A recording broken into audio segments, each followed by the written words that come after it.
There are worlds beyond worlds, cold, hot, light, dark, watery, and earthen. They all share one basic need, a need for heroes. Elminster of Shadowdale. I look at the night sky and I think there's got to be something out there worth stealing. Aaliyah Macabuck, Halfling Incorporated.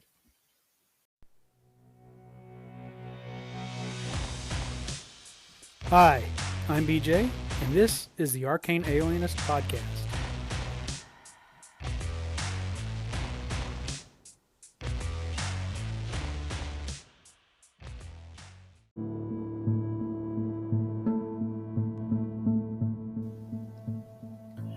Everything you know about space is wrong. Infinite space, stars as flaming spheres of superheated plasma, movement through space is a balance of scientific forces, thrust providing acceleration and maneuverability, scientific fact backing up natural phenomena, life on other planets built along blocks of carbon or silicon elements. Forget all of that. It's wrong. You can get out of the atmosphere on the back of a dragon, fly between planets through a breathable ocean of air, sail the astral sea and visit the spheres that surround other inhabited worlds, encounter roving mind flayers and beholders, and far stranger creatures. Welcome to Spelljammer. It's a magical universe.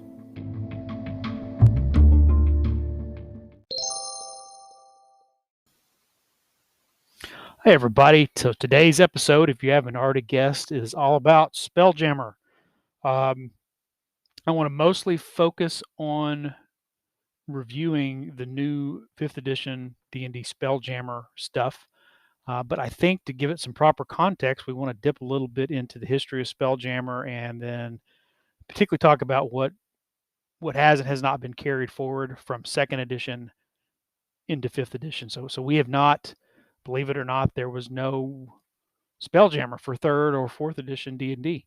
There was I think a couple of brief references to spelljamming in kind of on the back half of 4th edition. I think in the DMG 2, but that was never really developed in any detail. There was just a reference to being able to traverse the astral sea on a magical ship called the Spelljammer, I think is what it said, something like that. So yeah, this is the first time we've seen Spelljammer, any official content since the early 90s. Those two quotes I began the show with are from the one of the two books that came with the original Spelljammer spell set box set. That was from the Lore Book of the Void. The other book called the Concordance of Arcane Space. That's where that thing about everything space is wrong. I paraphrased there. I changed it a little bit to kind of fit the current paradigm of Spelljammer. So I was paraphrasing that. That wasn't a direct quote. It was altered a little bit. But Spelljammer was published in 1989 initially, and really fairly early on. I mean, the 2nd edition D&D hit the shelves in I think the spring of 1989, and the Spelljammer box set, the first one, was out in November of 1989. So this was in on the ground floor of 2nd edition D&D. Jeff Grubb was the lead designer on Spelljammer. If you're not familiar with Spelljammer, I mean, just Google Spelljammer and look at some of the artwork. And you can see, particularly the 2E artwork,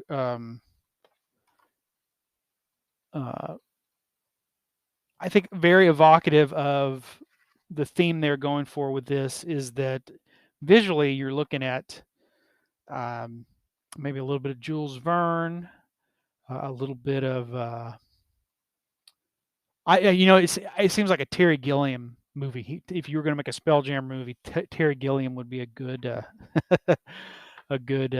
it's probably an ideal filmmaker to do this. If you ever seen the Disney movie Treasure Planet, I know that's a little more.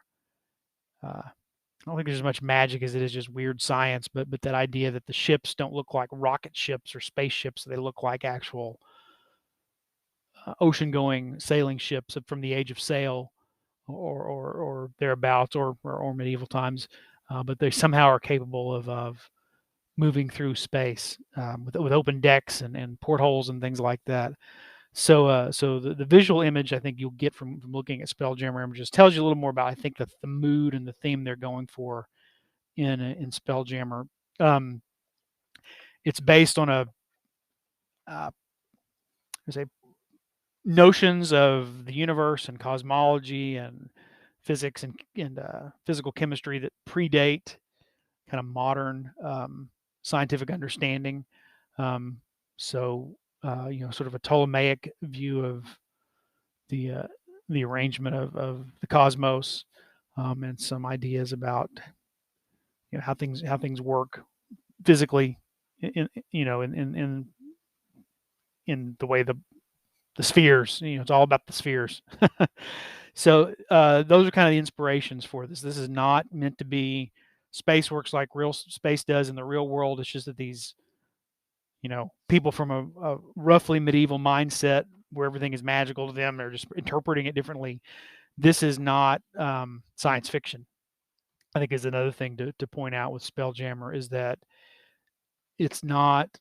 I think right now it'll be really there'll be a lot of comparisons drawn to Starfighter, which is Paizo's sci-fi space opera um, version of Pathfinder, and this is not intended to be a science fiction, even a soft science fiction type of setting. This is D&D style fantasy, magical fantasy in space, and it's the magic of the D&D universe that allows ships to fly through space. It's not through technology. It's not through bizarre or misunderstood science. It's actually magic as it is understood or as is presented in D&D. Um, and so and the nature of the universe is very different. I'll get into that in a second. So yeah, this is not a science fiction game. This is fantasy, and it's not science fantasy. It's fantasy. It's high fantasy, obviously, because of the level of magic involved and all types of fantastic creatures. Um, but it is the magic of spell jamming that allows a ship to leave the atmosphere and go up into space and move through space and reach the astral sea and sail across the astral sea. Um, it's not, yeah, that's what it is. So don't comparing it to other science fiction is probably not what you want. This is I think Spelljammer is kind of unique in that this really is fantasy in space, D&D in space, and not space as we understand it, but arcane space as it was referred to back in second edition. So what's the nature of arcane space? Well, here's where we sort of want to see what does it look like in fifth edition, and maybe look at what's changed from second edition. So originally in Spelljammer, every system was contained in a crystallized sphere. Again, going back to some ancient Greek ideas of the way the cosmos is. Um, and each of these spheres is inside it as a void of space. And there's a star and or a sun, and there are planets and heavenly bodies within the sphere um, that orbit and move around whatever's in the center. Now, this being D&D, it may be a place where the planets orbit around a sun. It may be a place where a planet is in the middle and a sun and a moon and other things orbit around it. It can vary from sphere to sphere. But you have these crystalline spheres. And then inside the sphere, when you're not on a planet or a large body, it is space. It's called wild space. It's a void. Um, but these spheres bob in a substance called the phlogiston, which goes back to some older concepts of physical chemistry and what are the basic elements and things like that. But there's this big sea of the phlogiston, and these spheres bob in it and float around in it. And there are, there's one sphere for the Forgotten Realms called Realm Space. There's one sphere for the Dragonlance setting called Kryn Space. There's Gray Space where Greyhawk is set. And so the idea is that every world of D&D exists in its crystal sphere, and they're floating around in the phlogiston. And with a spell jamming vessel, you can fly around within a sphere, or if you could find an opening or a portal in the wall of the sphere that you're in, you can get out into the phlogiston and sail around and visit other spheres. And that's the in the a nutshell the notion of Spelljammer. What they have done, and this is not a 5th edition thing, they laid the foundation for this in the brief mention of spelljamming in 4th edition when they changed up sort of the cosmology. Is now you're not there's no more phlogiston, it's the astral sea, it's the astral plane itself. So this is these spheres kind of represent the prime material plane, and then the astral sea lies right above it, and they're kind of bobbing up and down into the astral sea, and now you leave the sphere and you're sailing the astral sea, not the phlogiston. So we don't have to deal with this unique place in the D&D cosmology with its own laws of physics and its own properties and things like that with the phlogiston. Now you can just reference what it's like to travel the astral sea, as described in the Dungeon Master's Guide, with a few additional rules provided here in Spelljammer for what it's like when you take your spelljamming vessel into the astral sea. They've also eliminated the idea of the crystal spheres, so that now these are just spaces centered around whatever the central body of the system is, be a star or a sun for the most part.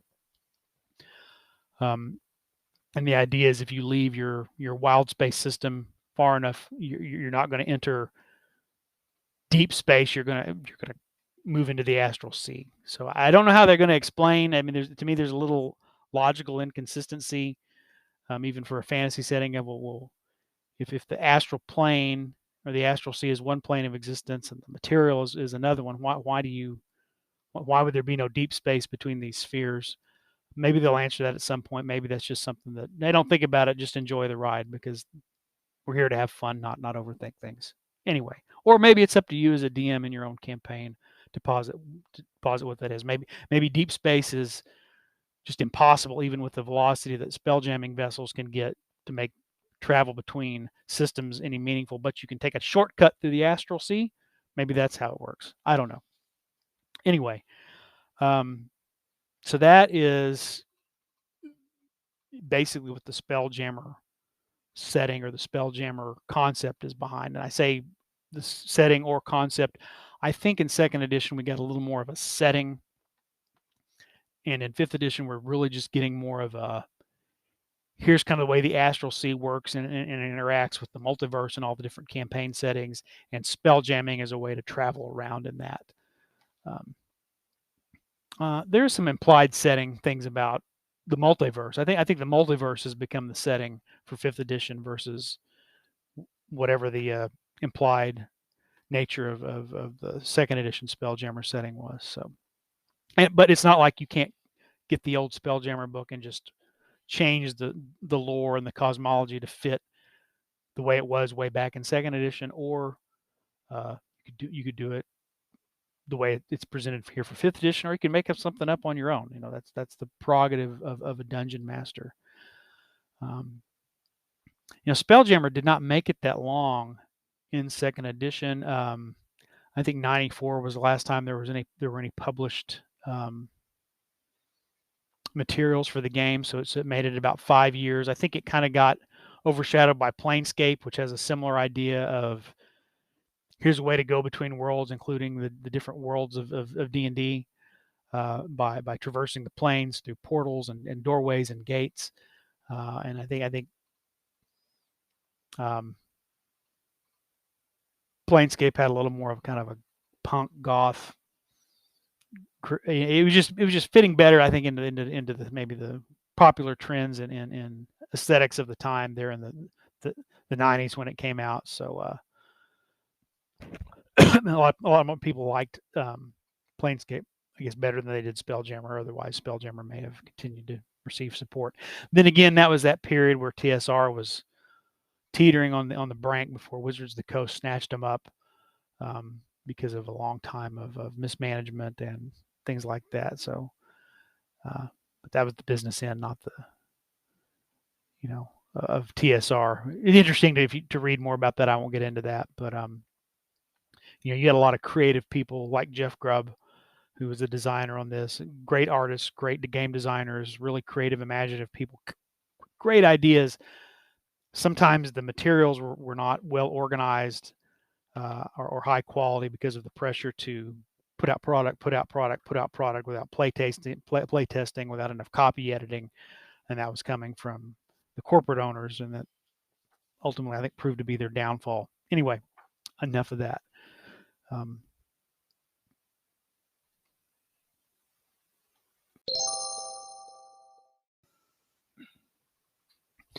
Okay, let's talk about the actual 5e Spelljammer product. I've got this on I got it last week, and it comes in it's a boxed set, so it comes in a pretty nice. It's not a box set in the sense of like a box with a lid. I guess this is more of a slip cover that you can put all the books in. But it is of the same, sturdy cardstock with, covered in glossy paper. D&D Spelljammer Adventures in Space. You can see pictures of it on the internet.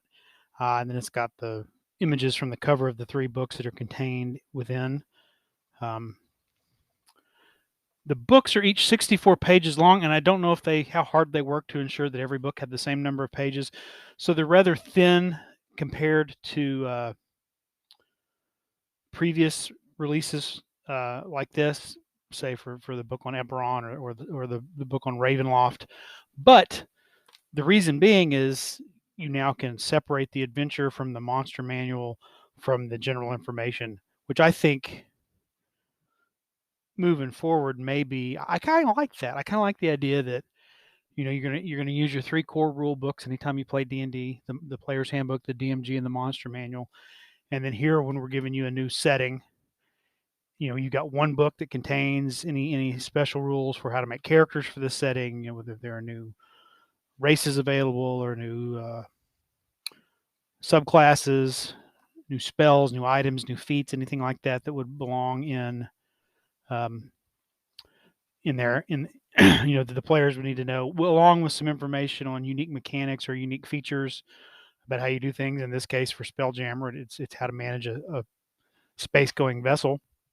And then a little bit of setting information. And that's what you've got in the first book in this series, The Astral Adventurer's Guide, and I'll go into a little more detail in that. Then you've got this second book is Boo's Astral Menagerie. This has unique monsters for the Spelljammer setting, including some variants of kind of more monsters we've seen elsewhere, like Githyanki, so that they're more specified to the setting. It's kind of cool. The Astral Adventurer's Guide has got a nautiloid ship, which are the ships used by the Mind Flayers. If you want to see a really cool depiction of a nautiloid ship, go watch the trailer in the opening sequence for Baldur's Gate 3, where it's animated and ready for a computer game, and it features a nautiloid ship crashing down onto Faerun, outside the city of Yartar, I believe is where it crashes. And then I think the whole plot of the Baldur's Gate 3 is that you wake up having been released from stasis, having been captive on the Mind Flayer's ship. I don't know I haven't played through Baldur's Gate 3. I don't know if it actually references Spelljammer directly, or if it's just, if you kind of know what you see this ship crash down from the sky, and you kind of know, well, that thing has been spell jamming at some point. Anyway, Boo's Astral Menagerie has got a radiant or dragon, also known as a solar dragon, and riding upon it is Minsk, the famous heroic ranger from the original Baldur's Gate series, and perched on his shoulder is Boo, his miniature giant space hamster. A little more on that in a bit. And then the final book is The Adventure, The Light of Xerxes, and this shows the elven prince. I can't remember what his name is. He's an astral elf who's the prince of the Xerxes system. And it just shows him along with I don't know if that's also supposed to be a solar dragon that he's kind of standing next to. I believe so. Depicts him there on the cover. But it's interesting, The Light of Xerxes. And I'm not going to go into detail on the adventure because I don't want to spoil anything. But I do know from watching some of the YouTube videos where they've interviewed Chris Perkins about the design of the of Spelljammer in general, and particularly of this adventure. This one is partially inspired by Flash Gordon. The idea that you're getting pulled into space to aid, um, into a deal with a conflict on another world. That you're there to sort of aid the princess is needing help against her evil brother. Is the idea. Maybe a little bit of Star Wars and a little bit of it even sounds almost kind of like the lead up to the Dark Phoenix saga and X Men. If you're familiar with the actual way the story is, not how they've portrayed it in movies, with the conflict between the Kin and Lalandra of the Shi'ar. Anyway, there is, and speaking of that, because this is inspired by Flash Gordon, there are some call outs to some sometimes campy and sometimes classic science fiction stuff. Even though this is fantasy in space, there are some nods to um, science fiction, some of the classics in science fiction movies and stuff like that. And as I encounter those, as I flip through this, I'll point them out if I notice anything. There's a couple I notice in particular. Anyway, let's start with the Astral. Oh, before we start with the Astral Adventurers Guide, it also comes with a DM screen. The DM screen has just sort of a scene from the astral plane that shows several of the creatures. There's some Kandori, which are the giant space whales, and some other monsters kind of floating around in the astral sea. You can see some kind of asteroid or large rock with a wizard's tower on it off in the distance, and a couple of astral travelers standing on another rock, kind of peering out over the scene. You're kind of looking from behind and over their shoulders. There's, interestingly enough, a flump wearing a pirate hat. I think that's one of the most awesome things I've ever seen in my life. So that's a nice little silver embossed D&D ampersand is on that. Anyway, it's got on the inside, you've got some of the standard stuff you would expect for setting a DC, skills and associated abilities. But this has some really useful stuff for running Spelljammer. It's got the rules on weightlessness and suffocating. It's got a small depiction of the astral plane and how you can see the wild space systems floating around in the astral sea, along with astral dominions, dead gods.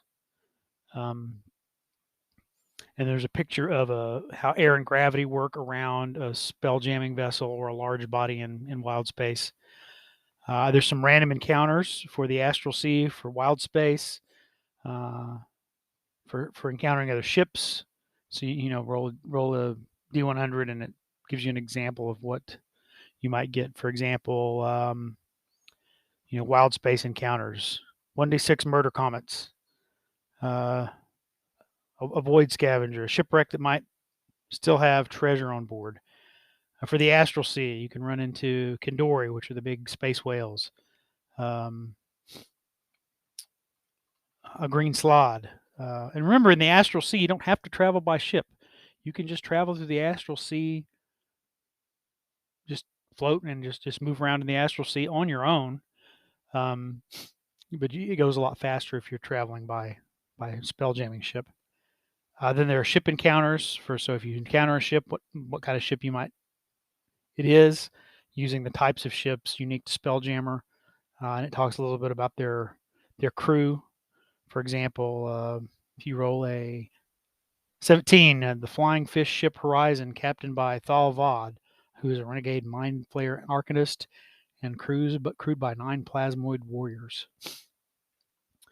It's got ship-to-ship starting distance and crashing rules for if two objects crash into each other, whether that's two ships or a ship crashing into an asteroid or whatnot. And then there's some tables of shipboard tasks that a captain might assign a crew member during downtime or long voyages. Quirks of a ship: roll a d10, roll a 1. A chatty but harmless spirit haunts the cargo hold. 7. The ship's air envelope has a salty, briny smell. Roll a 10. A creature seated in the ship's spelljamming helm hears faint spacefaring shanties and its mind except when the ship is under attack. I kind of mulled through that. What it's saying is if you're at the spelljamming and flying the ship, you're going to hear not sea shanties, spacefaring shanties in the back of your mind. Random thing for what might be in a cargo, including mundane and expensive types of cargo. So one of the things I want to point out that I think was maybe a flaw in the way they did this, although I'm overall happy with the way it's packaged and presented, and I would hope to see more. I think this is a good way, again, to present new and expanded content, particularly when it's unique to a new kind of setting or type of adventure, to do a general guide for creating characters and playing at the table, a monsters guide, and then a short to mid-sized adventure, and a DMG. I'm sorry, a DM screen that is unique and presents stuff that's useful here. But I know a lot of people they just want the standard DM screen. It's got the most useful information if they use the screen at all. So some people don't use the screen, and a lot of people who do use the screen want the standard screen because it's got a lot of the information you need to run D&D regardless of the setting or the type of campaign. So it would be very easy for this to be cast aside, and it's got these random encounters, the shipboard tasks, the quirks of the ship, the cargo. Those are nowhere in the book. And so I know some people have said they've been. I don't think that's what they're upset about, but some people have early reviews have said they wish there was more content in the Astral Adventurer's Guide about spell jamming books, and I'll talk a little more about that in a minute. But that's one of the things that could have been in there, and I don't know. That would have added 2 pages, and it was like, well, oh no, that'll make it 66 pages where the other 2 are 64. I don't know how that decision got made, but in the future, I would really hate to see, particularly stuff that's really interesting and important, not be put in the source book because people may or may not actually use the DM screen. Anyway, that's kind of my only complaint about the general how this is organized and put together. So, but that is the box set. These are, of course, it's got the. Otherwise, they're pretty typical quality for the 5e books of the same, sort of covers and interior pages and 5e style artwork. So, but that is the box set, or not the box set, the Spelljammer. I don't know what you call it when it's not actually a box set, but it's in the slipcase. It's a 3-volume set and a DM screen that fits in the slipcase. And I would add as an afterthought on that, I also got it on D&D Beyond. And one thing, minor quibble with the way it's presented in D&D Beyond. In D&D Beyond, it's not presented as 3 volumes; it's presented as 1 volume, which functionally it's just probably doesn't affect, like if I was going to run a campaign and use D&D Beyond, it's not going to affect the players and how it works for them. What it does, though, it means is when I'm looking through the index on Spelljammer for something, I've got to go through the index of all 3 books presented as one large index instead of, when I'm looking at the player's handbook versus the monster manual in D&D Beyond. Those are separate volumes that, they're hyperlinked to one another if there's it's a cross reference, but you don't have to look through the menu or the index or the table of contents for both of them at the same time. So I kind of wish that the way they had set it up in D&D Beyond, even though it was purchased as one product, would be that it actually enters into your digital library as 3 separate volumes and not the adventure, the monster book, and the rule book all together. Anyway, again, minor quibble, but that is something that I hope they don't continue to do that, and it would be nice if they would fix it at some point. Okay, let's talk a little bit about the Astral Sea. One thing you'll want to reference for a 5e Spelljammer is the write-up of the Astral Plane in the DMG. It's really short. It's maybe 2 pages, maybe just a hair over 2 pages long. So there's not a lot there, but it's enough to tell you a little bit about what the Astral Plane is. It's the realm of thought and dream, where visitors travel as disembodied souls and reach the outer plane. So it links the material planes to the outer planes. But you can also go there physically through a plane shift spell, or as we'll see in Spelljammer, now you can just sail there on a spelljamming vessel. Just get far enough out into space, and eventually you'll cross over into the Astral Sea. Or you go there by astral projection. The astral sea is this big silvery void. Um, you don't age, you don't suffer from hunger or thirst, you don't really need to breathe. Um, that's why Githyanki, even though they're native to the astral plane, have to establish enclaves in the material world to have children and let them grow into adulthood. A traveler on the astral plane can move simply by thinking. Uh, their walking speed in feet, for those purposes, although they're kind of floating along, really, is 3 times their intelligence score. So smarter creatures move faster just by an act of will. You also get a sense in the astral plane of inherent direction if you want to go somewhere, or you know that there's an object on the astral plane that you would like to reach. You have an inherent sense of knowing where it is. If you're looking for someone on the astral plane, you have an inherent sense of what direction they are from you, but you don't know the distance. So that might be a short jaunt, that might be thousands of miles, it might be longer than that. And if you're only going, uh, you know, 45, 50 feet every few seconds, that could be a pretty long journey, even though you're not aging and you're not suffering. Time doesn't work the same way on the astral sea. That's a long, boring trip. You still kind of have that sense of the passage of time. Although I think people who spend a lot of time, the implication, who spend a lot of time on the astral sea, time becomes a nebulous, um, insignificant concept. But still, there's a little bit of element of perception of linear time. And so, and if time is still whittling away on the material plane, maybe you're on a clock there. You need to get something done. Um, spell jamming vessels become a much greater option for traveling quickly around the astral plane or the astral sea, as you know, we'll come to call it, particularly in Spelljammer. Uh, some of the features of the astral plane, there are these random color pools that pop up of varying size and varying colors. Each color leads you to another one of the planes of existence. Um, and so you can roll that randomly and determine when pools pop up and how big they are, so what'll fit through them. There are also psychic wind. It's not a physical wind, it's a storm of thought that batters travelers' minds rather than their bodies. And so it can blow you off course and it can do some mental damage to you. So there's some tables to figure about how far it might knock you off course or spin you around and you get lost.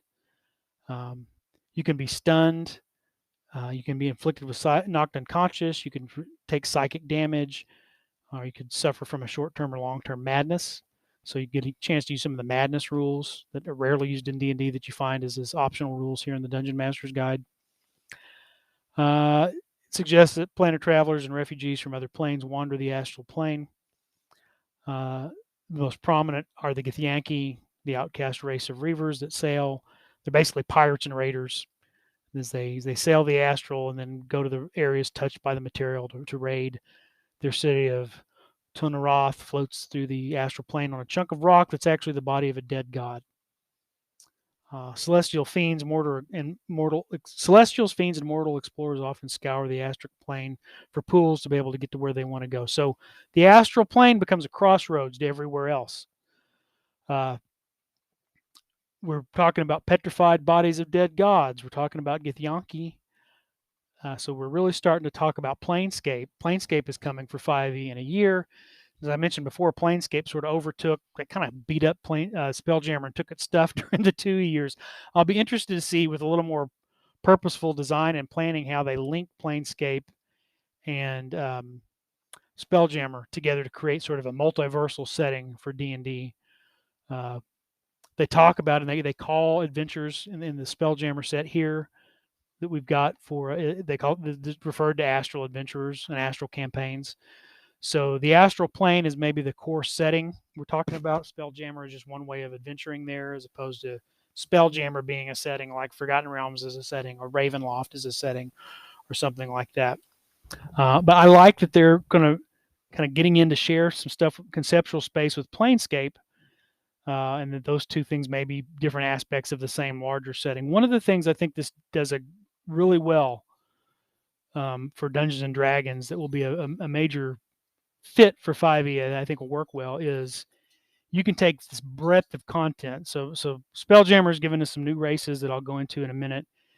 But it's given, you think of all, when you start adding all the supplements from the different campaign settings and the different expansions to the core rules and all the the Magic the Gathering planes, tie-ins to D&D, you've got this broad number of choices of playable races and classes and the different archetypes and subclasses and different magic and equipment and all these kinds of places you could go and ways you could do things that fits in a multiverse or a broad cosmic setting, because all those things don't have to come from the same world and they all don't have to exist at once on the same world, right? They can meet up in space. They can meet up in the astral sea. They can meet up at planar crossroads. Um, or you could have wild space systems where there is a core world, but it's been received so much traffic from other places that it's become more engaged with all the playable races and people from all over the multiverse, and that's kind of the history there. But they know, hey, we weren't all created and born on this planet. This got to be this way when we started interacting with all these other people who are out there spell jamming and exploring the planes. And then you can kind of let Greyhawk still just be Greyhawk, and you can let Dark Sun just still be Dark Sun, and you can let the Forgotten Realms just be the realms, and so forth and so forth, and have all that big gonzo, everything is fair game. That can be either up in the astral sea or at a planar crossroads or at a system you homebrew that is designed to be interconnected with everything that exists in D&D. And so I think that allows people who maybe want to play a little more of a more narrow focused old style setting, you can just kind of have one, and it can be as connected or disconnected as you want from all the big stuff going on in a multiversal type of campaign. Anyway, so those are my thoughts on the Astral Sea, Astral campaigns, the possibilities there. Check out the DMG for stuff on the Astral Sea. They do kind of reference it here in the player's guide. I think some people were expecting maybe a little more explicit discussion of the Astral Sea than we got. Of course, this also means that your spell jamming vessel can be attacked by an astral dreadnought, which sounds tons of fun to me.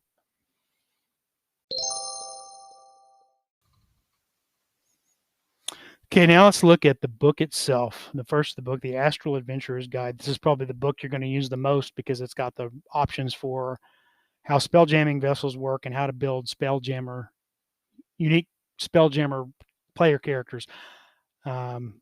Chapter 1,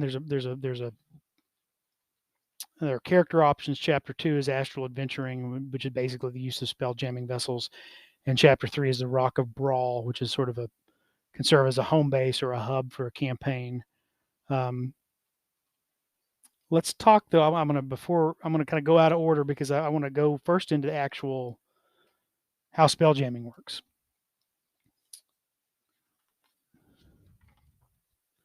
So I'm going to flip over to chapter 2. I'm not going to read the whole chapter word for word. I'm going to try to not to be boring and do things. So first of all, as I mentioned before, you need to be familiar with the way the astral plane works, which you can find in the Dungeon Master's Guide. We may get more of that when Planescape comes later. I don't know, but for now, you've got enough. I think. Again, I said that may be a place where people who are saying they wish they'd had more content. That may be one of the things they're referencing. But I think what they're probably referencing as having wanted more content was the 2E ways of building systems, wild space systems or crystal spheres, planetary systems, and operating and maintaining a ship had a lot of rules, and here they're just very simple and very straightforward. I was kind of shocked at the lack of detail. I thought we would see some things from like Ghosts of Saltmarsh revised and reprinted here in terms of commanding a ship, the crew on a ship, and operating a ship.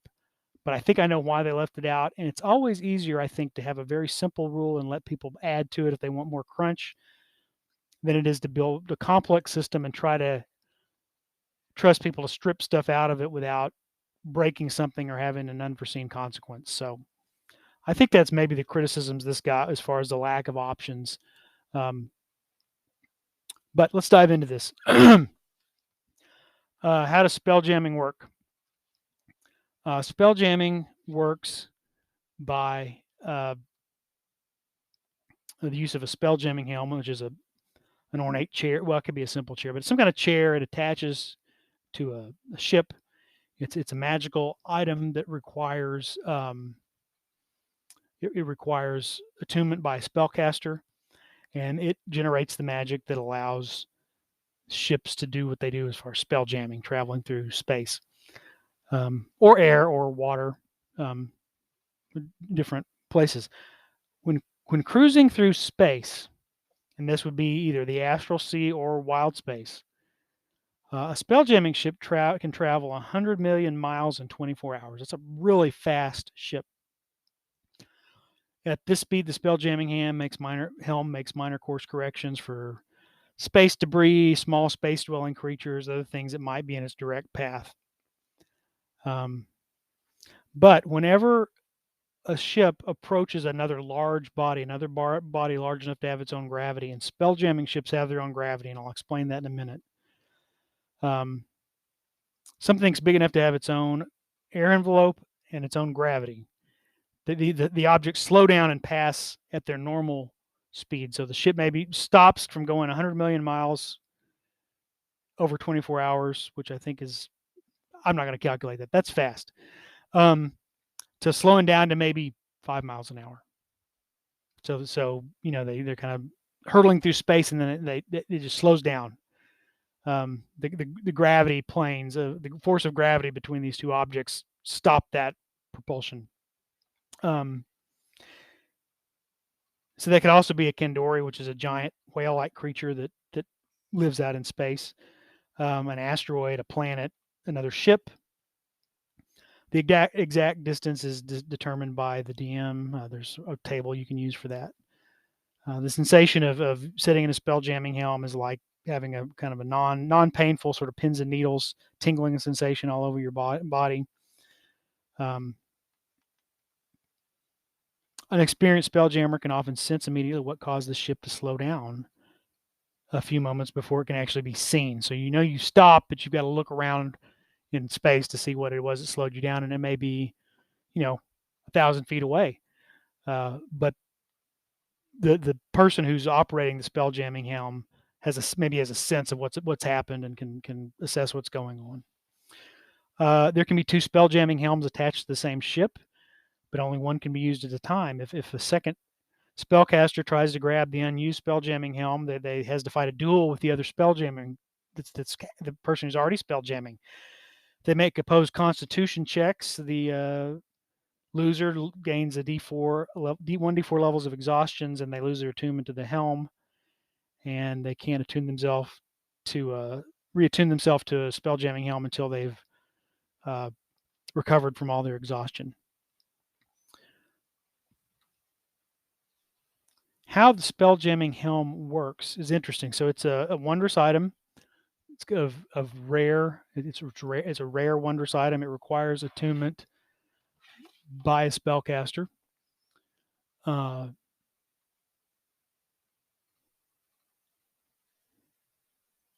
me while I click open a web page, because there's something I want to talk about while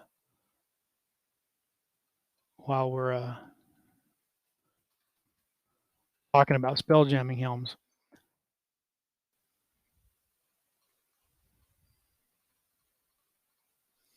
Anyway, the spell jamming helm is an ornate chair that's used to propel or maneuver the ship through space. There's a spell that lists in here that's create spell jamming helm, and if you have that spell and $5,000 worth of material components, you can create a spell jamming helm. Of course, there are spacefaring merchants that will sell you one, but they're going to have a significant markup.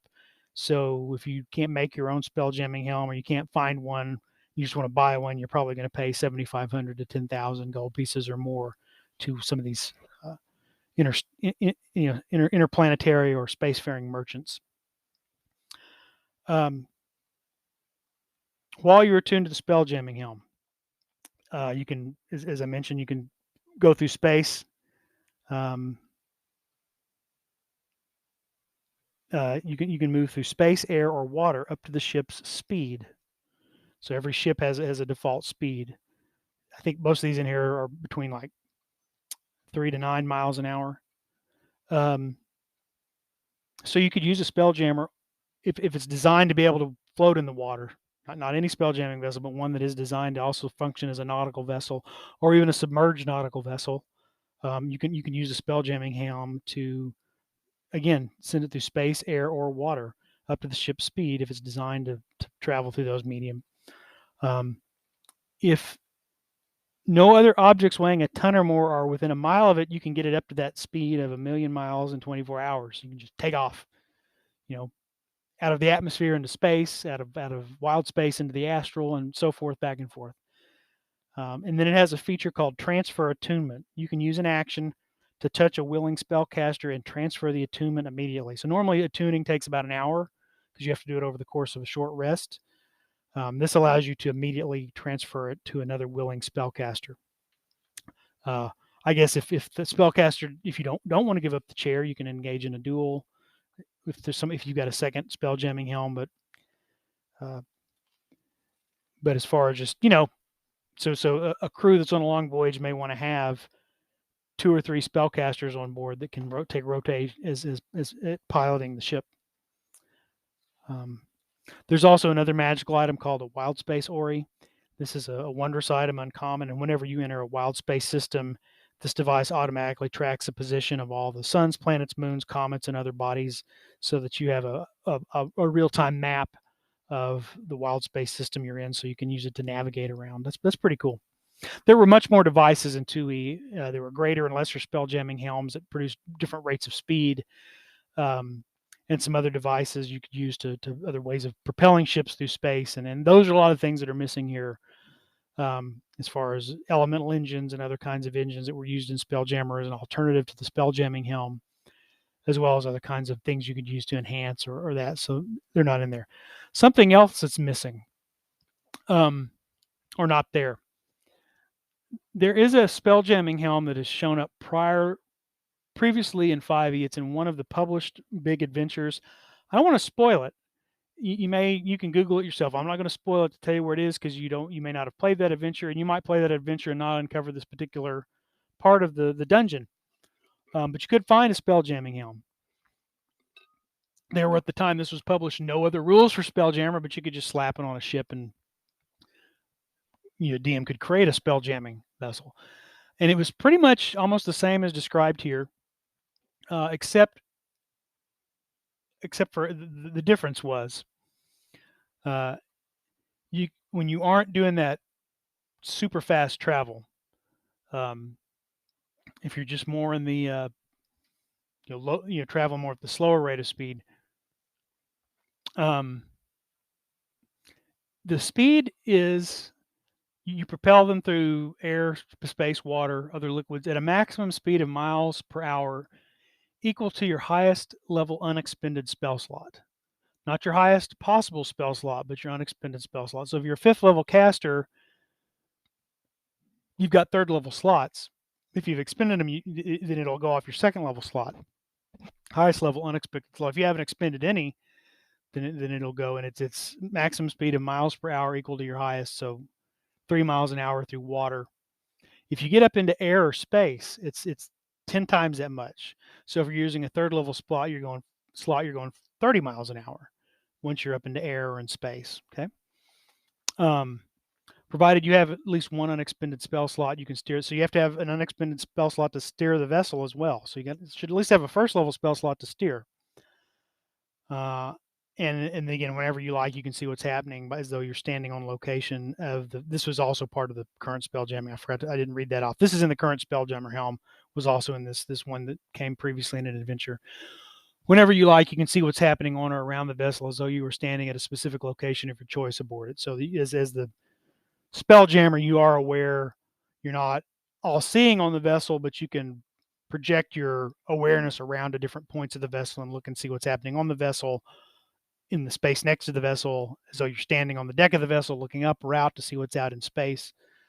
So you can still kind of function as a mobile member of the crew, at least in that regard, as long as you're attuned and using the spell jamming helm. The reason I bring that up, that's not there, and I think that harkens back with your highest level spell slot. That was also the case in second edition, where your speed and your ability to kind of propel the vessel when you weren't going basically at warp speed, at this big huge speed out in open space, when you're down to kind of short-term travel, which you would want to be using when you're approaching another vessel, when you're navigating through, say, asteroids, or around another vessel, when you get involved in space combat, that becomes important. The higher level spell slots you have available, the faster you can move. And I really wish they'd have left that in there. And I may, when I run a Spelljammer campaign, put that back in there, because that means that there's an advantage to have a higher level Spelljammer at the helm, right? So I'll have to think that through. There may be some drawbacks I'm not seeing, and I'm sure there'll be more evolving discussion on why did they drop this from Spelljammer. Um, as we have more discussion between fans and players and DMs and the design team and things like that, maybe it'll become a little clearer why they dropped that out of the rules. But as it stands, you just go off the ship's speed. I think probably what the problem is, you get into trouble when you're dealing with a bigger or a faster ship. If you're trying to get away, maybe you don't want to stand and fight. Maybe you want to run. Well, if it's faster than you and it's bigger, so it's got a more dominant force of gravity, which I'll talk about in a second, it would be cool to think that, well, we've got a better spellcaster who's in the spell jamming helm. They can still break away and race off. So that would be a reason to keep that rule that they dropped, I think. Anyway, when a creature or object leaves a planet's atmosphere and enters wild space, an envelope of breathable air forms around it and lasts until the air is depleted. And the space for creatures is roughly the size of the space they occupy on a battle mat. So a smaller medium creature, that's a 5-foot cube. A large creature, it's a 10-foot cube, and so on and so on. And a creature can breathe for a minute before they deplete the oxygen or the air in their air envelope. And since that isn't very long, it becomes much more useful to travel through wild space aboard a Spelljammer that has a much larger air envelope that everybody on board can share, because the ship itself doesn't breathe. There's a note on fires in wild space. Because there's no air in wild space, non-magical fire can't exist in the vacuum of wild space.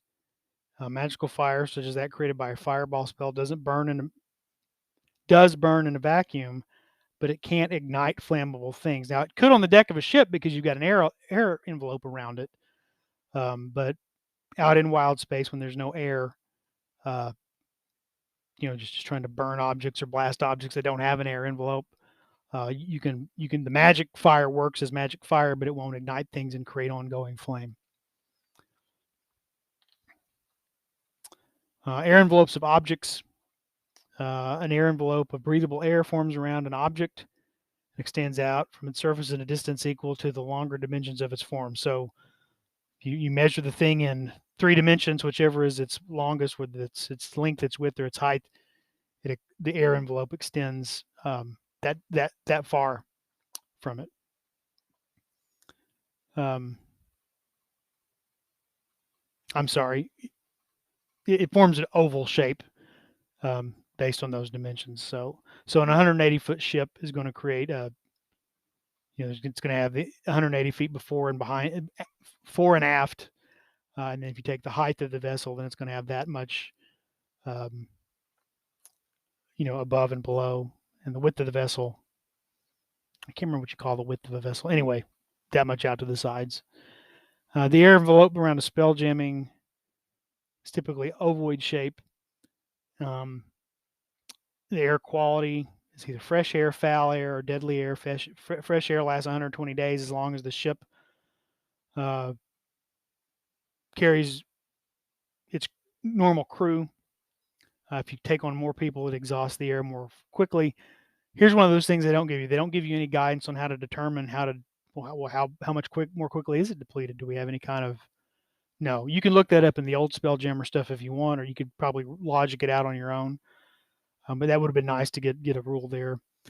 If it's partially depleted, it becomes foul, becomes humid, and it smells bad. Creatures that breathe foul air become poisoned until they breathe fresh air again.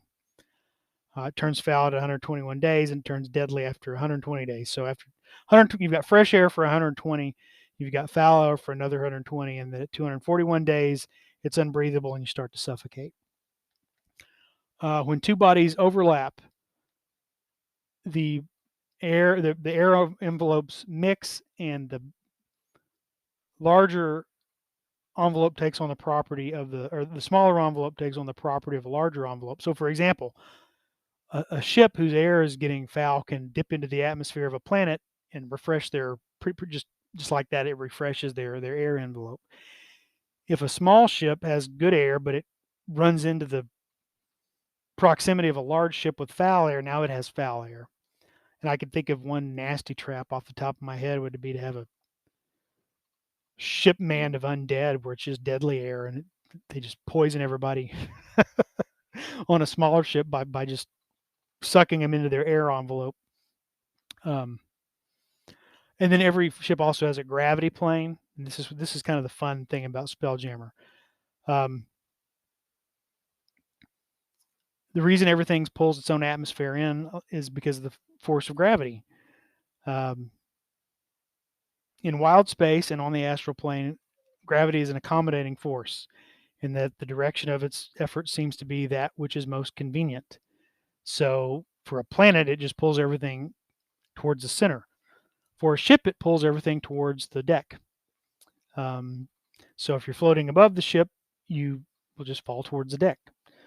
Um, if you drop an object over the side of a ship, it'll fall perpendicularly until it either lands on a surface, and when it's out to the side of the ship, it'll just bob up and down. What happens is you've got a bisecting plane that's through the middle of the ship, and above the gravity plane is up. And then if you go to the bottom of the ship, down becomes up. You eventually cross the gravity plane, and up becomes down and down becomes up. So if you've got something bobbing off the side of a ship, it just bobs back and forth between those two. It crosses the plane and then it falls back the other direction and crosses the plane from the other side and rises up and falls again. And so it bobs back and forth. Um, things will drift, though, and they slowly start to drift to the outside of the air envelope. And once it passes out of the air envelope and off the gravity plane, it'll just drift off into space. Um, overlapping gravity planes. When gravity planes intersect, such as when two ships pass close to each other, uh, the gravity planes of both ships remain in effect until the two ships touch one another, as often happens when they collide or when they're doing a boarding, one ship lands on another. If that happens, the gravity plane of the ship that has more hit points, not necessarily the larger one, overrides the gravity plane of the other, suppressing it as long as the ships remain in contact. And the first ship's definition of up becomes up for everybody. So I can also think of a nasty trick if you've got a tough ship of running into another ship at an odd angle and forcing your definition up and down on them, which would cause all of their crew to fall down because up becomes down. So there's some tactical stuff if you think about this that might be kind of fun. And so that's all they really give you. Then they give you some description. Let's wait a minute. Spell jamming ships. So there's some more information on spell jamming ships here. There's for ship to ship combat. There's a starting distance. Initiative, it just says to use group initiative, not even to use typical 5e initiative, but to use group initiative, which is references the Dungeon Master's Guide as a variant rule. Both sides roll a d20,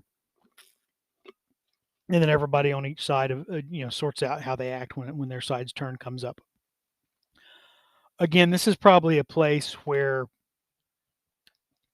people were expecting a little more crunch, maybe to bring in something that's used in the Ghosts of Saltmarsh, where the ship has its own initiative count.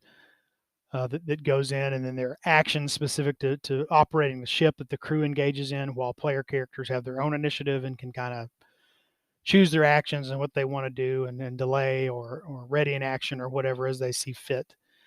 I probably would do that. That's another thing that I would probably continue to do. And there's a lot of stuff in Ghosts of Saltmarsh about things that ships officers or PCs can do while ships are engaged in ship-to-ship combat. that would be interesting to bring in here.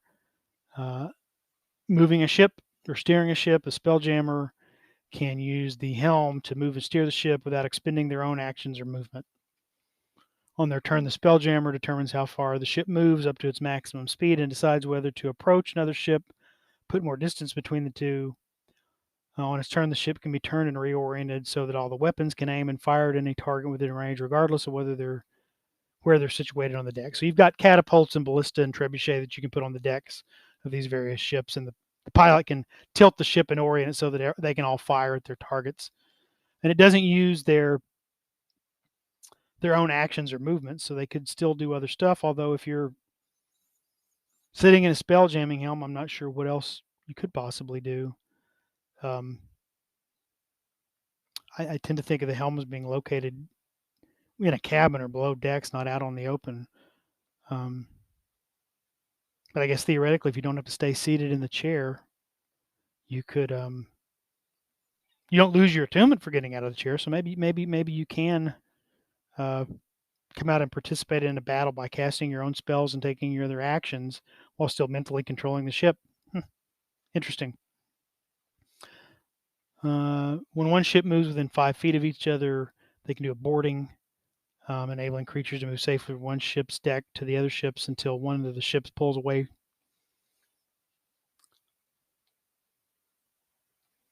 Ships that have enough movement can pull up, deploy a boarding party, and then move away, provided the members of the boarding party are ready.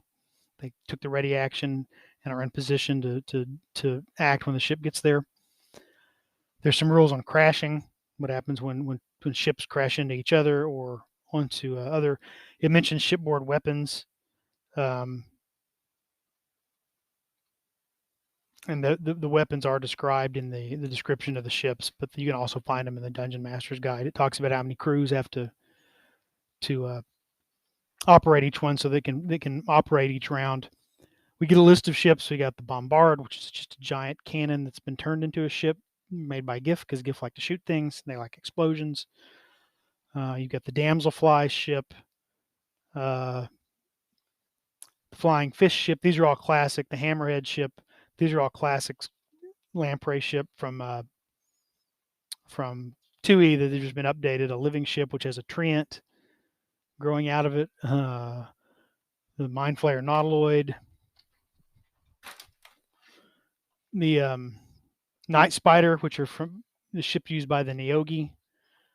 A Scorpion ship, which can also land and move around on the surface. The Shrike ship, the Space Galleon, which can then land on an ocean or a sea on a planet and function as a seagoing ship.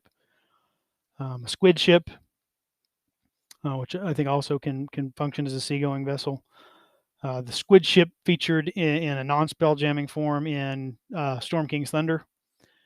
Star Moth, Turtle ship, which can become a submarine.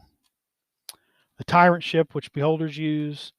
Wasp ship. So yeah, a lot of these are versions of the old 2E, and they're described in terms of they have an armor class that tells you what they're made of, in case you need to know properties of whether the hull is wood or metal or what it's made of, how many hit points it has, its damage threshold. So you have to any one attack has to succeed the damage threshold to deal any damage. Its speed. Like I said, most of these are somewhere between 3 and 9 miles an hour. How many tons of cargo it can hold, the number of crew it has, and the keel and beam. The keel, that's the length of the ship. The beam is the width of the ship, and how much they cost in gold pieces. So there's a lot of information there on ships. It also talks a little bit about a little more about the astral plane itself. It gives you a diagram of what the astral sea looks like with these wild space systems spread out along with astral domains and dead gods. The astral domains, what those are sometimes deities or other powerful celestials or fiends might create a dominion for themselves, which is just kind of a floating island in the astral sea. Um, so a god might create that there. Um,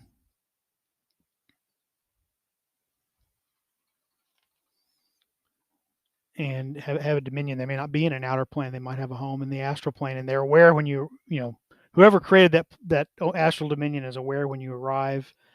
They may not want you there, depending on your alignment or who you are or why you're there. Uh, these dead gods are the petrified remains of gods who have lost all their worshippers or who may have been slain by more powerful entities, and now they just float around in the astral sea. And other creatures or spacefaring races might build cities or settlements on them, or might mine them out and use them for resources. There's a little bit of it does reflect a little bit of traveling by thought and navigation on the astral sea from what you saw in the Dungeon Master's Guide. It does mention that like realm space and gray space and places like that for the campaign settings, and that you could navigate there just because you would know what direction to go in, inherently being on the astral sea. And then they give you a little bit on astral fishing, in a table of fishing, so you can catch different types of fish from the astral sea, and it tells you whether they're edible or not and how big they are. A couple of big ones you're actually going to have to fight once you reel them in, like a space eel or the gray scaver, which is kind of like a big shark. A little bit on weightlessness. You will need the smothering rules from the player's handbook if someone gets cut off from a supply of air. In terms of magic, that you have the create spell jamming helm as a spell. There's also a spell called Air Bubble, a conjuration spell that lets you conjure an air bubble that lasts for 24 hours. It allows you to breathe without your own other source of breathable air. Anyway, that's the stuff on sort of the astral sea and the spell jamming ships.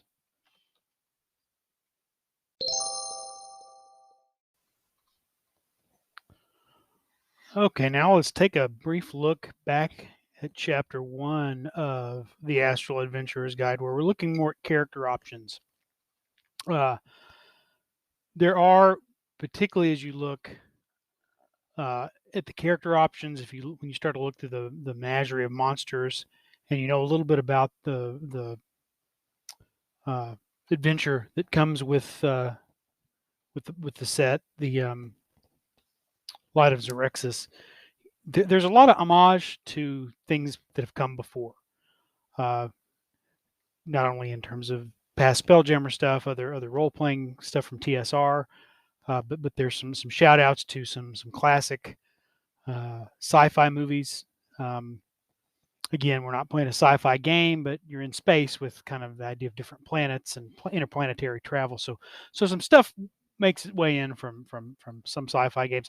I'll try to call that where I see it. I'm sure there's much more in here that I have not yet noticed. So we get 2 new backgrounds, and this reflects the new design for backgrounds that is coming as part of the upgrade to the rules for 1D&D, and I'll probably do a episode pretty soon about that as well.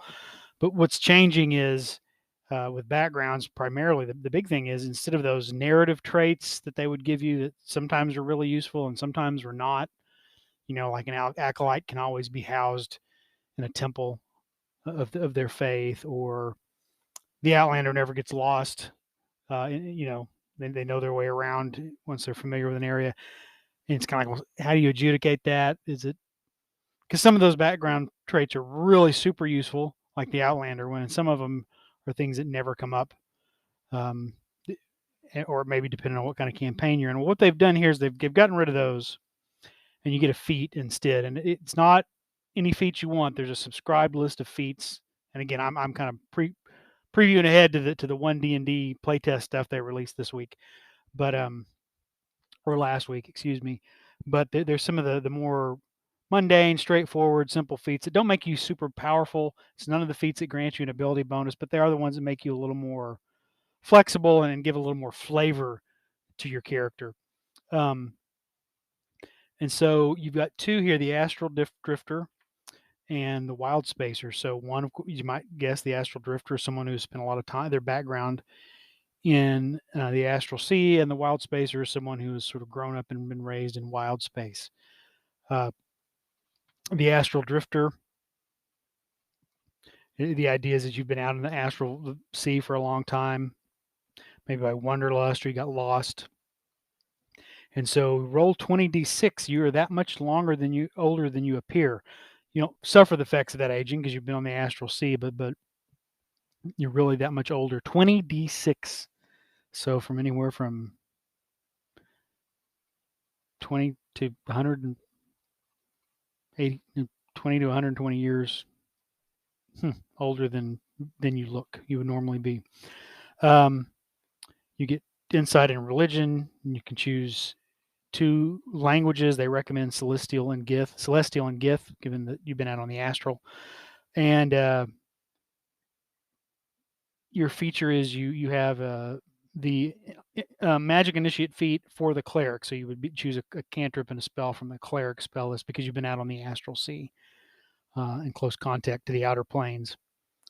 And then you can roll on a divine contact, and it'll if you want, it'll tell you which god you've come to know. And they've got a good cross section of some of the default gods of Corlin, the god who's the god of art and magic, who's chief among elven gods. But they've got Greyhawk and Forgotten Realms gods. They've got Nuada, who's a not part of one of the fictional pantheons. He's from who is Nuada from? Is he a Celtic god? Hecate, the god of magic and moons. Ptah, the Egyptian god of secrets, who they don't really talk much about Ptah here, but he features very prominently in the lore of Tui Spelljammer. And I really, he's a favorite character of mine, both mythologically and the way they've used him in D&D in ages past. But that's the Astral Drifter. The Wild Spacer is more that you've grown up in wild space, home to asteroid miners, moon farmers, and other hardy folk. So you get athletics and survival. You're proficient in navigator's tools and space vehicles, and you get the tough feat. You also get to roll if you'd like for a close encounter. You had a harrowing encounter with one of Wild Space's many terrors. Roll a 10-sided die. A beholder, a cosmic horror, a fair, a lunar dragon, a mind flayer, Nathaglu, Neogi, space clown, vampirate, the void scavenger. So those are, some of those may not sound familiar because they're new to this. They'll be in the Monsters Menagerie, and I might be going into details of some of those things in a little bit. I'm not going to go through the entire menagerie, but I pick some of the more interesting or amusing monsters that are in there. And then they give you 6 new races. These are, and they don't redescribe the Githyanki because you get Githyanki and Mordenkainen's Monsters of the Multiverse, and they've been a playable race in 5e for a while now. But it does note that Githyanki are particularly appropriate for adventures on the astral plane or in wild space.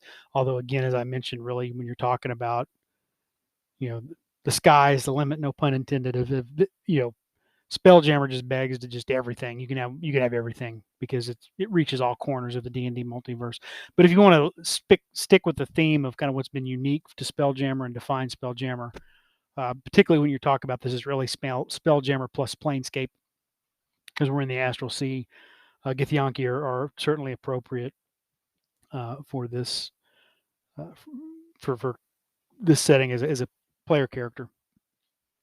So what else do we have? What are these 6 new races? Well, you've got the Astral Elf. The idea here is that as the elves left the Feywild and spread out across the multiverse, a lot of them wound up in the various worlds on the material plane, but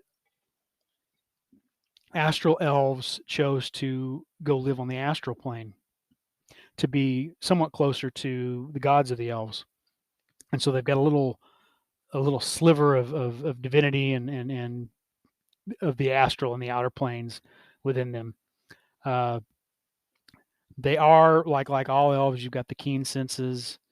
You don't need to sleep. You have a Fey ancestry, so you're resistant to charm. You have dark vision. Like the high elf, they get a cantrip. They get to choose from among 3: dancing lights, light, or sacred flame. You get to pick which one. It's again, those are kind of reflective of life or an origin in the astral sea. And also during their trance, elves don't sleep; they go into a trance and just kind of um, uh, just conserve energy. They're more in kind of a waking meditative state. But all elves do that, but with the astral elf, they can swap out one skill proficiency for another one. Where the idea is that because they live and are a part of and are so connected to the astral plane, which is the plane of thought and imagination and dreams, they're able to kind of connect to this sort of collective unconscious of the astral sea and swap out one skill proficiency for another. I really like the design. Oh, and their Starlight Step. It's kind of like Misty Step. They magically teleport up to 30 feet away. Um, I was kind of when the play test came out, I kind of was like, do we really need another type of elf? You know, really? Can we not just use high elves or Illidan or something like that? I actually think this is a better Illidan than the Illidan that we got. I guess the Illidan they reimagined is sort of members of the Fey courts and very much controlled by the cycle of seasons. And this is more like the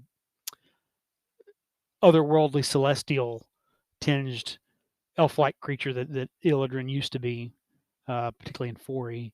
So I think this is a better Illidan or almost a better high elf than the high elf. Uh, and make a nice comparison to the more down to earth wood elves. Anyway, but they're pretty cool. The Autognome is another one that I kind of scratched my head, and I know there's precedent for Autognomes. They were around in 2E Spelljammer, but I thought, we have Warforged. Why do we not just use Warforged? They seem like, I know they're from Eberron, but they also seem like a really cool. They just fit with the theme of Spelljammer. But as I saw the way they developed the Autognome, uh, I really liked it, and I think it's actually interesting to pair. Would be interesting to pair them narratively with Warforged.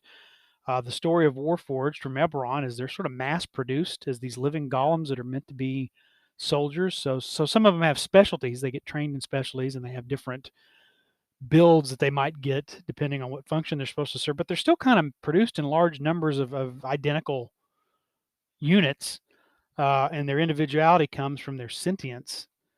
Um, and so, you know, the Warforged are forged to be one of many. And a journey of a Warforged character is how do you balance that origin, and do you completely break from it to become an individual, or do you try to recreate having a purpose among many with your companions and your friends? With an autognome, every autognome is different. No two of them look alike. They're mechanical beings built by rock gnomes. Sometimes a malfunction or a unique circumstance causes the autognome to get separated from its owner, and it strikes out on its own. Um, they always bear some resemblance to their creator, but they can be made of different materials. And just Google autognome, and you'll see different pictures of them. They look very different from the types of materials they're made of, and uh, their general shapes and things like that. So for when a gnome creates an autognome, it's not this mass-produced army of minions. It's almost like Geppetto creating Pinocchio. It's you have a specific purpose, and I have a specific thing for you in mind, and I'm putting a part of myself into you. Um, and so autognomes are very, very individualized and idiosyncratic, but they also have a sense of purpose. They were designed with a purpose, whether they embrace that purpose or reject it and do something else. Again, each character, and that's up to the player. But autognomes, what do they get? They've got armored casing that gives them a natural armor class. Built for success, a number of times a day equal to their proficiency bonus. They can add a D4 to one attack ability or saving throw. So just kind of a knack for success there. The mending spell can be cast on you and allow you to roll hit dice. That used to be a feature of Warforged in third edition. They removed it after third edition, where mending was used to heal Warforged. It's nice to see a version of it make a return here with the autognomes, but they can still fully benefit from cure wounds, healing word, things like that, just like a flesh and blood character would. Their mechanical nature gives them resistance to poison damage, immunity to disease. They have advantage in saving throws against being paralyzed. They don't need to eat, drink, or breathe because they're a construct. Sentry's rest, when you take a long rest, it's just 6 hours of motionless state instead of sleeping. So you're inert, but you're conscious and aware of what's going on around you. And you get two specialized, tool proficiencies that should really reflect your specialized design for whatever purpose you were created for. So those are pretty cool. Again, there's a precedent here. The other one that there's a direct precedent for that comes right out of second edition are the GIF. GIF are large, broad-shouldered, hippopotamus-like people. Um, they they've lost their home world. It's only a legend. They've lost their original gods, and they basically exist as fleets and crews of. And this is not what's in the book. This is old lore, so this may or may not apply now. But used to, they were always depicted as wearing very Age of Sail type Navy uniforms, and they all lived according to a lawful military structure aboard ship, and they formed fleets, and you know that's how they made their living, as just merchant marines and mercenary navy and things like that. And they love firearms and they love gunpowder. Their solution to everything is to blow stuff up, cause explosions, shoot at things. Um, so they're very interesting characters. They're pretty humorous, but can also be pretty deadly and dangerous given how strong and powerful they are. For GIF player characters, though, here's a funny note. GIF, it's spelled GIFF. And remember, this is back in the 90s, pre-internet, pre the age we live in. But they've kind of slipped this in here. GIF are split into two camps concerning about how their name is pronounced. Half say it with a hard G and half with a soft G. Disagreements over the correct pronunciation often blossom into hard feelings, out arguments, and headbutting contests.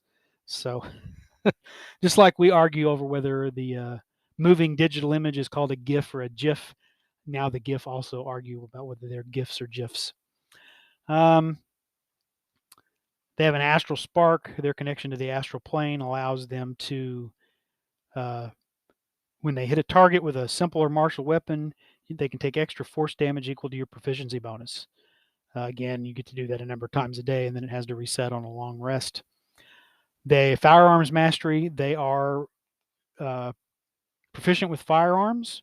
They ignore the loading property, and they don't have disadvantage when attacking at long range. So they love their guns. And so even if you aren't going to use guns for other people, you make it like nobody else inherently knows how to use a gun. You'll have to spend some resources to learn how. They're foreign to you. They are natural. They're a part of GIF culture and history. So and they have a hippo build, which means they have advantage on strength ability checks, and they're counted as a size larger.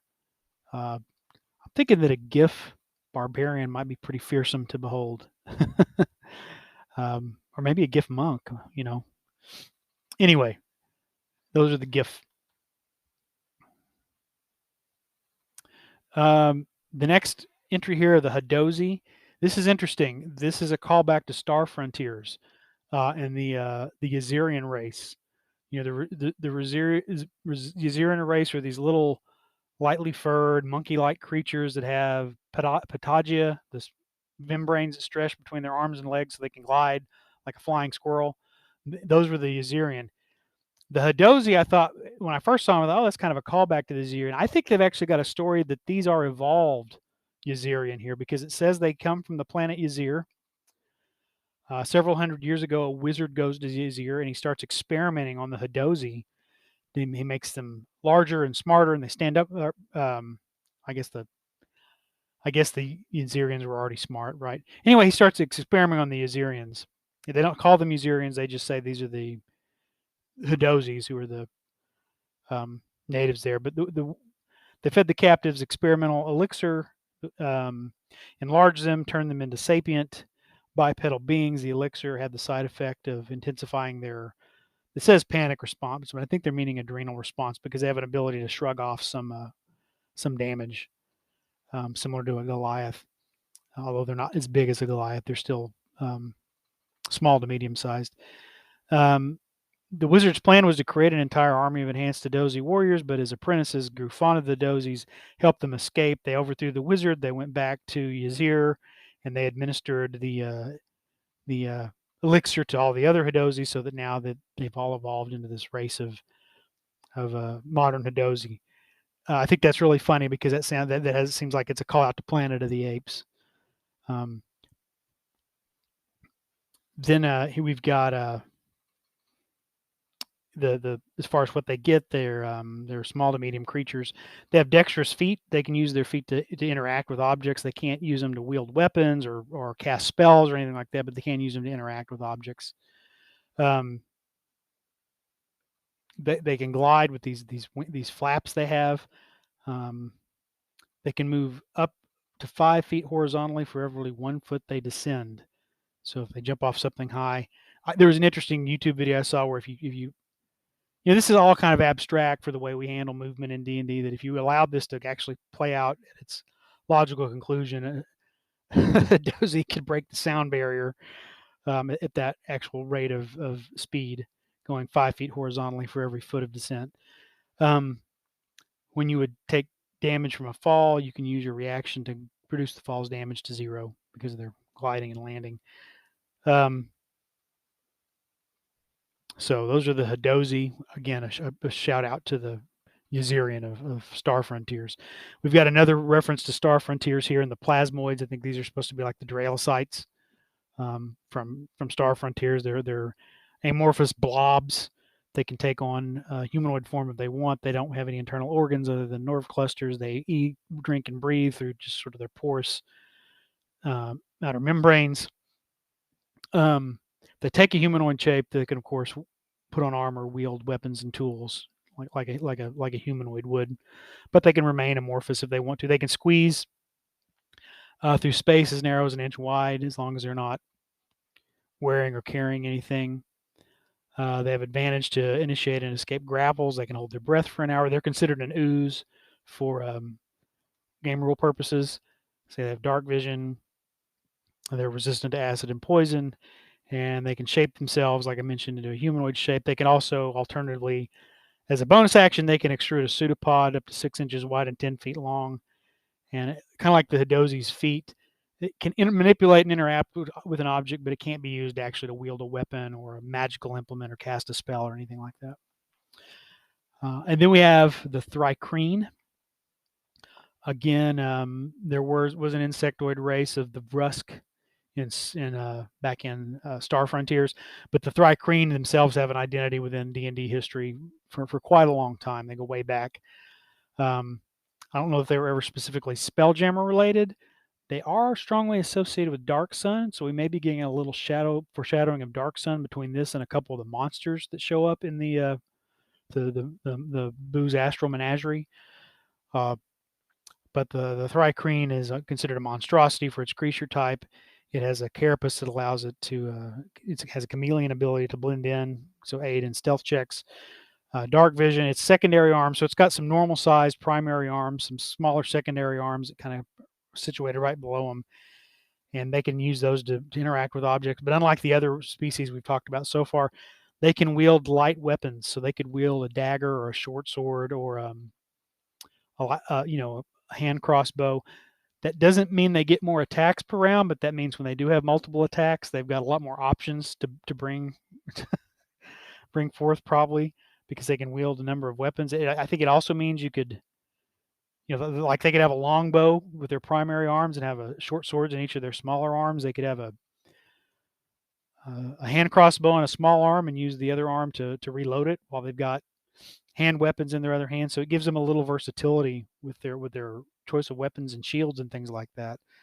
They don't sleep, and Thri-kreen don't speak aloud. All they can do, they have these insect mouth mandals, so they can make, cackling, cracking, clacking, clicking sounds, and they can wave their antenna to try and make gestures and sounds, but they can communicate telepathically with any being that has a language. They don't have to speak that thing's language. If a creature has a language, understands a language, it can understand the Thri-kreen's telepathy. Although I don't necessarily think the Thri-kreen can understand if that person then speaks back to them or thinks back to them in their language. So use telepathy to convey your thoughts. Can transmit your thought to willing creatures that can see you and then have a language, but they can't send anything back.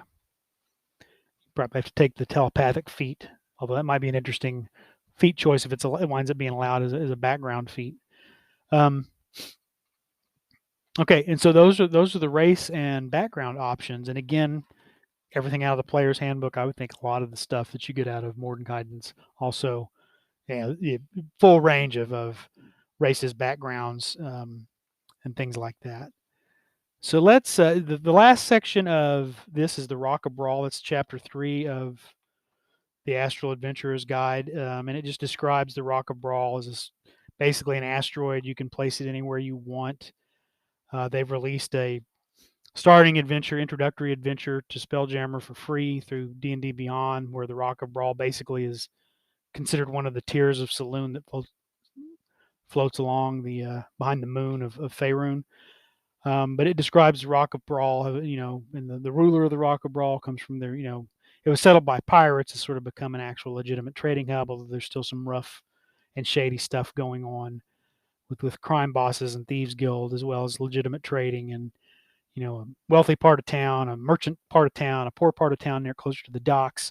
It's got docks where space going vessels can attach. The underside of Brawl is off limits to everybody. It's where the military keeps its garrisons and its naval ships. It's also where they grow a lot of the food. And again, because of the way gravity works in Spelljammer, you've got the top part and the bottom part, and uh, you can just travel around to the bottom and stand on it. And now down is up and up is down.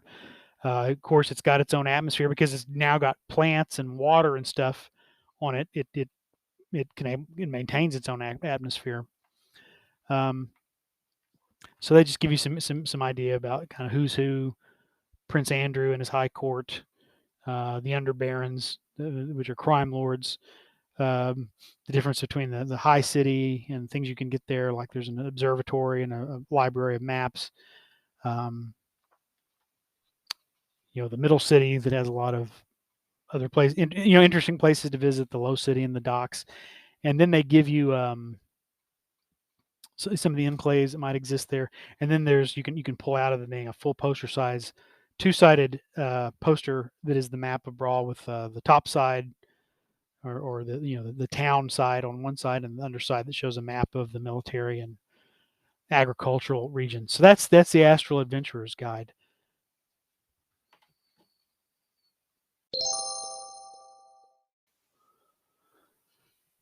And finally, let's take a real quick look at the monster book. This is called Boo's Astral Menagerie. This is a reference to the miniature giant space hamster Boo, who is the pet and sidekick of Minsk, who is a character that originated in the video game Baldur's Gate, has kind of become an iconic D&D character. And so let's look and see what we got in here. And I'm not going to go into every monster. Again, you've got some variants of familiar monsters like different types of Githyanki, different types of Gif, Hadozis. Let's see. The Neogi are in here, which are a nasty race of creepy, kind of a cross between spiders and eels. Solar dragons or radiant dragons. They're also lunar dragons. They do not like each other, but they're just sort of some of the more interesting ones. I guess here are the. Let me just flip through the pages and see what's. You've got some variants on the Astral Elf to use as NPCs. And I like the way they use Astral Elves can either be heroes or villains. Their what does it say? Their alignment usually any alignment. There's no prescribed alignment for them, so you can have different factions of Astral Elves from different systems that are good, neutral, evil.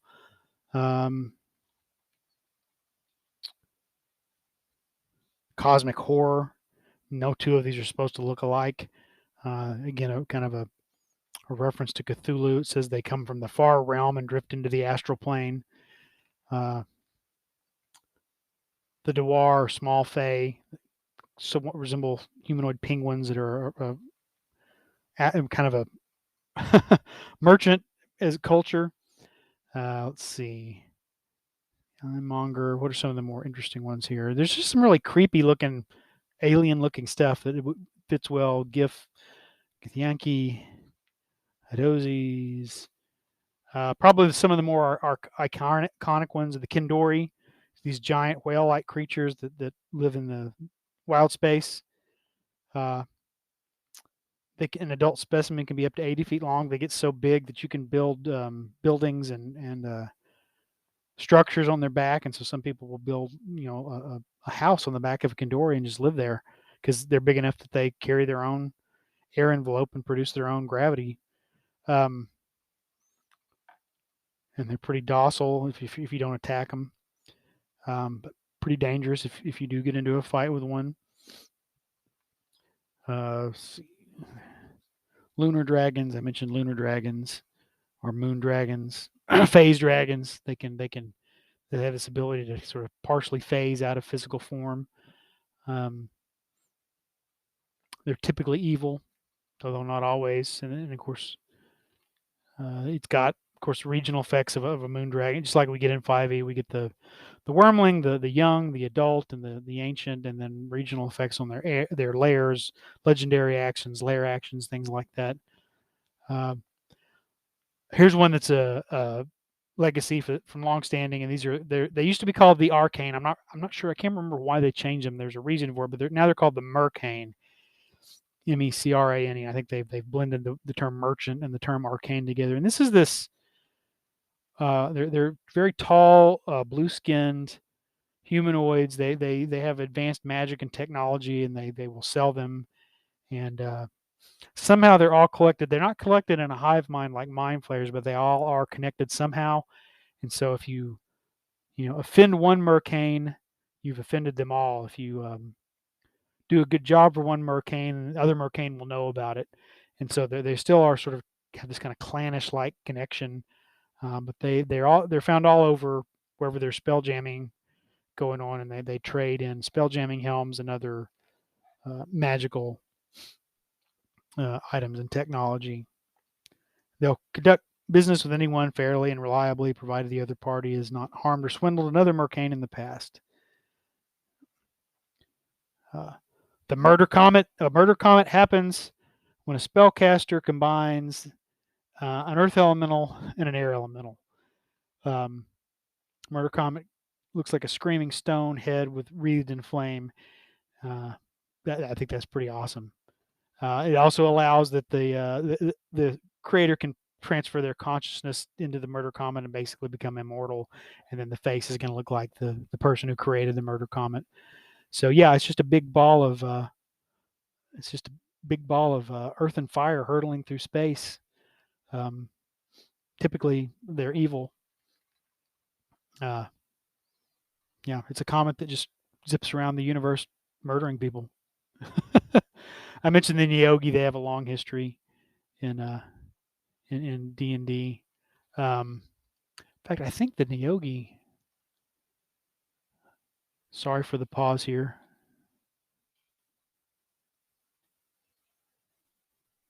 I'm looking something up. I can't remember exactly. Did the Neogi start in Mystara? I don't. Maybe they're not. I'm thinking of somebody else.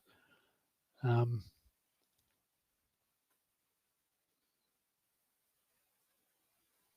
anyway, yeah, the Nogi are well-established creatures in D&D. Plasmoids we talked about.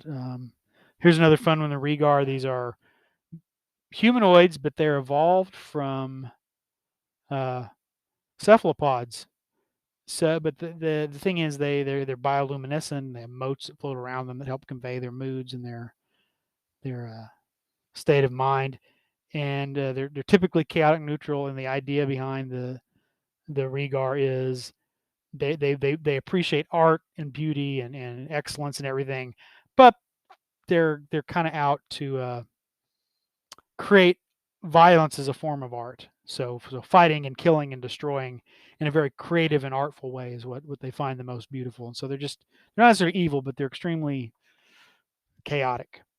Scavers are basically space sharks. There's several sizes of them. A solar dragon, which are typically neutral, are probably the most powerful of the creatures in here, at least of the dragons. They live in the hearts of stars. Uh, And again, wormling, young, adult, ancient. Space clowns. Space clowns are the inhabitants of a wide space system known as clown space. This is not Jeremy Crawford, Chris Perkins has said this is a direct homage to the Killer Clowns from Outer Space, another old sci-fi movie, cheesy sci-fi movie. So that's how these guys work their ways in here. They they're um, they're in their home world. They used to worshipped. Okay, I'm going to read this. Wild space system known as clown space. The humans who once inhabited the system's three ring-shaped worlds. Three ring-shaped worlds. Place their faith in a god of revelry, and over time, their ceremonies and festivals, they just became more brutal, and they ever increasing consumption of an elixir called Thrill Joy, and now they're spreading out, you know, around around the cosmos, wreaking havoc and killing people. You got some other kinds of space eel, space guppy, space hamsters. This is this is great. So giant space hamsters, these have been a thing, and remember, within a year of second edition coming out, they were a thing because they were a thing originally in Spelljammer. So they're these large space hamsters that can be used as pack animals and mounts and things like that. Um, and then there's the miniature giant space hamster, also known as a space hamster. And when Boo and Minsk were introduced in the video game in Baldur's Gate, they were only giant space hamsters, and so the joke was, it's just a hamster that he keeps in his pocket. Um, that's all it is. But he's convinced it's intelligent, and he has conversations with it, and it's not a hamster; it's a miniature giant space hamster. So it's a hamster from space, but it's, well, those things are giant. Well, no, this is a miniature giant space. So that's kind of the joke. And the idea is, right before you meet Minsk, he got zapped in the head with a lightning bolt, and so he's a little out of sorts, and he never fully recovers his faculty, so he's a little addled. And it's a very humorous part of the game, as he'll talk to Boo throughout his adventures, with the most famous quote being when he gets into fight, "You go for the eyes, Boo." Um, Anyway, so what they've done with the miniature giant space hamsters here, or a space hamster, uh, the first space hamsters were, well, two funny things. They mentioned that the giant space hamsters, that gnomes have tried to develop a way for giant space hamsters to power their spacefaring ships in giant wheels, so you'd have the hamster in a wheel, but it's not been successful. Gnomes have tried to build spell-jamming ships powered by giant space hamster wheels, so far without success. That's kind of funny. But here's the funny bit too. The miniature giant space hamster, or the space hamster, some wizards shrank down giant space hamsters to a wee size, leading them to refer to them as miniature giant space hamsters. The magic also made them hamsters smarter and telepathic, so they can communicate with telepathically with people. And they're not super intelligent. They have an intelligence of 6. That's still within the range of human intellect. And of course, that's typical. There could be ones that are much smarter than that. These benign rodents have found their way through worlds throughout the material plane, where they're known simply as hamsters. So if you take it at face value, every hamster in D&D is secretly intelligent and telepathic, and they just sort of hide that from most other creatures because they're still, they've only got like 10 hit points, and they're not physically intimidating. Although they can do this go for the eyes attack, and it can be pretty devastating. So the idea here is that all along, Minsk really wasn't that out of it. He does have a hamster that does communicate with him telepathically and gives him advice and suggestions. And when he says Boo is the brains of the operation, he is the intelligent, member of the operation. What else have we got here? We've got the Sauron, which are lizard folk, and that is the term used to refer to the lizard folk in Dark Sun. So not only do you have, this is a general entry, the two types you've got a Sauron Poisoner, but you've got a Sauron Defiler. And in the world of Dark Sun, there are two ways to practice magic. You either one that sort of restores nature, and one that takes away from it. And that's part of why Dark Sun is a barren post-apocalyptic wasteland. Here you've got a Sauron, which is depicted as they're depicted as these sort of more longer-necked, yellow-scaled lizard folk from Athos. and you've got one practicing Defiling Magic. Again, maybe we're getting a preview of things to come with Dark Sun. That would be nice. And then we've got three Thri-kreen, and then Vampirates. They are walking, talking husks of dead pirates. So you can have an entire pirate ship crewed by vampires, and they've got the typical vampire along with a captain and a mage that can serve as the spelljammer for their ship. So vampires in space. And there's a few other monsters I didn't go over in here, but that's the Boo's Astral Menagerie. And I think they're naming it for Boo because they explain exactly what a miniature giant space hamster is for the first time. That's everything. Like I said, I'm not going to go into the adventure, the Light of Xeraxis, other than to say, in keeping with the theme of old sci-fi movies, again, I know, and Chris Perkins has said this directly, that this is partially inspired by Flash Gordon and the cheesy, not the old serial or the comic strip, but the cheesy 70s, 70s, early 80s. When did that movie come out? The Queen did the soundtrack to it, and it's kind of become, it didn't do well, but it's kind of become a cult classic anyway. But yeah, it is inspired a little bit by Flash Gordon, where you're gone out into space, and then there's a conflict between a princess and the evil ruler of her home world, and you get caught up in the conflict between the two of them. So in this case, they're these nobles are space astral elves. So, but that's it for Spelljammer. This has been a very long episode, a lot longer than my typical episodes. I thought about breaking it up into two, but I wasn't really sure the best breaking point. So I'm just going to put it out here. It may take you a couple, 3 rounds to get through the whole thing, but if you've made it this far, thank you for listening. I sure appreciate it, and I will, as always, be back with shorter, more typical episodes coming up. So I think I'm planning to do a follow-up episode with Carl Rodriguez where we're going to talk about our reactions. This is more of a deep dive into the materials, but we may talk a little more about our feelings and what we like and don't like, and thoughts about how we might run Spelljammer campaigns moving forward.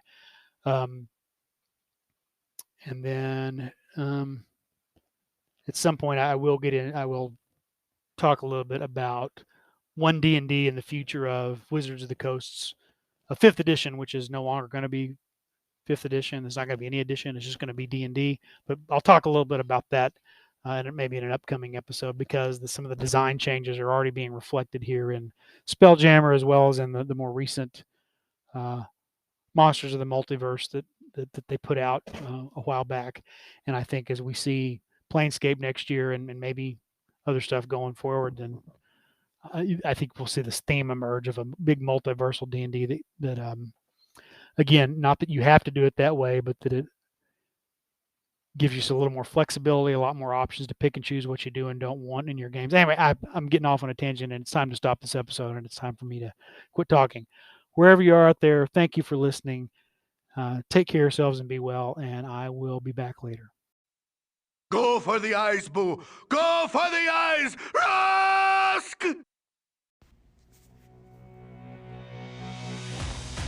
Thanks for listening to the Arcane Alienist podcast. The music you're hearing is Come and Get It by Scott Holmes Music. The cover art I use for the episodes is by Dave Bone. Be sure and check out his website, ironseer.com, for a lot of other great gaming-related content. You can always leave me a voice message through the Anchor app or at the Anchor website, or you can email me at arcane.alienist@gmail.com. Once again, I appreciate you listening. Thanks so much.